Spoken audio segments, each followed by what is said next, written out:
ಈಗ ಸನ್ಮಾನ್ಯ ಪ್ರತಿಪಕ್ಷ ನಾಯಕರು ನಿನ್ನೆ ಪ್ರಾರಂಭ ಮಾಡಿದಂಥ 69ರ ಚರ್ಚೆಯನ್ನು ಮುಂದುವರಿಸ್ತಾರೆ. ನಾನು ಕೇಳಿದ್ದು ಇಷ್ಟೇ, ಬಹುಶಃ ಸಮರ್ಪಕವಾದ ಚರ್ಚೆ ನೀವು ಚೆನ್ನಾಗಿ ನಿನ್ನೆ ಮಾಡಿದ್ದೀರಿ, ಇವರು ಅದೇ ರೀತಿ ಮುಂದುವರಿಸ್ಕೊಂಡು ಹೋಗಿ. ಅದರ ಮಧ್ಯದಲ್ಲಿ ಡಿಸ್ಟ್ರಾಕ್ಷನ್ ಬೇಡ. ನಾನು ನಿನ್ನೆ 9 ಗಂಟೆಗೆ ಸೆಷನ್ ಮಾಡೋಕ್ಕೆ ಕೇಳ್ತೀವಿ, ಯಾಕೆ 9 ಗಂಟೆಗೆ, ಯಾಕೆ 9 ಇದಕ್ಕೆ ಮಧ್ಯದಲ್ಲಿ ಅರ್ಧ ಗಂಟೆ ಹೀಗೆ ಹೋಗಿಬಿಡ್ತದೆ ಈ ಚರ್ಚೆಯಲ್ಲಿ. ಆದ ಕಾರಣ ಬಹುಶಃ ತಾವು ಈಗ ಚರ್ಚೆ ಪ್ರಾರಂಭಿಸಿ ಮತ್ತು ಆಗ ಬಂದಂಥ ಎಲ್ಲ ವಿಚಾರಗಳು ಏನಿದೆಯಾ ಅದನ್ನು ನಾವು ಕಡತನ ತೆಗೆಸಲಿಕ್ಕೆ ನಾನು ಬಯಸ್ತೇನೆ. ಆ ಕಡೆ ಮತ್ತು ಈಗ 2 ಕಡೆಯಿಂದಲೇ ಏನು ಆ ಕಡೆಗೆ ಆರೋಪ ಬಂದಿದೆ. ಒಂದೇ ಒಂದು ಈ ಕಡತದಿಂದ ತೆಗಿಬೇಕು ಅನ್ನೋದು ಇದೆಯಲ್ಲ, ಇದು ಯಾವುದೋ ಒಂದು ಕಾಲದ್ದು. ಈಗ ಡೈರೆಕ್ಟರ್ ರಿಲೇ ಆಗಿ ಹೋಗ್ಬಿಟ್ಟಿದೆ, ಅದನ್ನ ಹೆಂಗ್ ಕಡತದಿಂದ ತೆಗಿಸ್ತೀರಾ? ನಾನೇನ್ ಮಾಡ್ಬೇಕು? ಈಗ ಕಡತದಿಂದ ಅದನ್ನ ತೆಗ್ಸಕ್ಕಾಗಲ್ಲ, ಲೈವ್ ಆಗಿ ಹೋಗ್ಬಿಟ್ರು ಅವ್ರು. ಇವ್ರು ಏನ್ ಹೇಳಿದ್ರು ಅದಕ್ಕೆ ನೀವು ಹೋಗ್ಬಿಟ್ಟಿದೆ. ಅದಕ್ಕೆ 2 ಸಾರಿ ಮಾತಾಡುವಾಗ ಅರ್ಥ ಮಾಡಬೇಕು, ಮಾತಾಡಬಾರ್ದು ಅಂತೇಳಿ.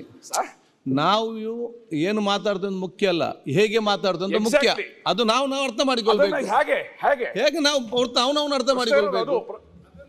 ಈಗ ಈ ಕಡತ ತೆಗಿಯೋದು, ರೆಕಾರ್ಡ್ ಹೋಗ್ಬೇಕು ಸರಿಯಾಗಿ, ಅದೆಲ್ಲ ಒಂದ್ ಕಾಲ ಇತ್ತು. ಇದೆಲ್ಲ ಬರಕ್ಕಿಂತ ಮುಂಚೆ ಪ್ರಿಂಟ್ ಮೀಡಿಯಾ ಇದ್ದಾಗ. ಈಗ ಅದಕ್ಕೆ ನೀವು ಪ್ರಿಂಟ್ ಮೀಡಿಯಾದವ್ರು ಕಷ್ಟ ಕೊಡ್ತೀರಾ, ಅವ್ರ ಪಾಪ ಬರೆಯಂಗಿಲ್ಲ, ಅಲ್ಲಿ ಹೋಗ್ಬಿಟ್ಟಿರ್ತದೆ. ಆಯ್ತು ಮಂತ್ರಿಗಳೇ, ಸುರೇಶ್ ಕುಮಾರ್ ಅವರು ಏನು ಹೇಳ್ತಾರೆ ಅದರಲ್ಲಿ ಅರ್ಥ ಇದೆ, ಒಪ್ಕೋತೀನಿ. ಆದರೆ ನಮ್ಮ ಈ ಸದನದ ಒಟ್ಟು ನಡವಳಿಕೆ ನಮ್ಮ ರೆಕಾರ್ಡ್ ಮೇಲೆ, ನಮ್ಮ ಪ್ರೊಸೀಡಿಂಗ್ಸ್ ಮೇಲೆನ ಇತಿಹಾಸಕ್ಕೆ ಹೋಗೋದು.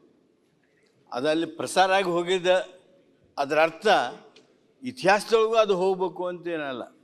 ನಾವಿಲ್ಲಿ ಯಾವುದು ಇತಿಹಾಸಕ್ಕೆ ಹೋಗುತ್ತೆ ಅಲ್ಲಿ ನಾವು ಸರಿಪಡಿಸ್ಕೊಳ್ಳೋಣ.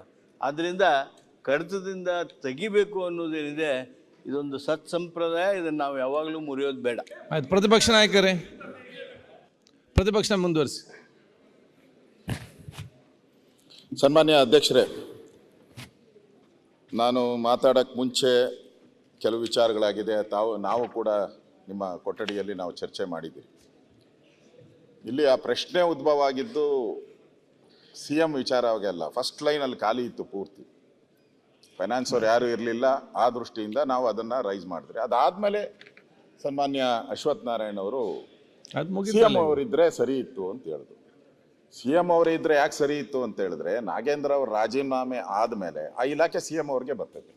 ಆ ದೃಷ್ಟಿಯಿಂದ ಅಶ್ವಥ್ ನಾರಾಯಣ್ ಅವರು ಆಸ್ ಯೂಶುವಲಿ ಅವ್ರ ಇಲಾಖೆಗೆ ಬರ್ತದೆ. ಆಯ್ತು, ಮುಂದುವರಿಸಿ. ಆ ದೃಷ್ಟಿಯಿಂದ ಅವರು ಹೇಳಿದ್ದಾರೆ. ಅದು ಏನೇನಾಗಿದೆ ಈಗೆಲ್ಲ ಕಡತದಿಂದ ತಾವು ತೆಗೆದಿದ್ದೀರಾ. ನಾನು ಅದ್ರ ಬಗ್ಗೆ ಏನು ಹೆಚ್ಚು ಮಾತಾಡೋಕ್ಕೆ ಹೋಗಲ್ಲ.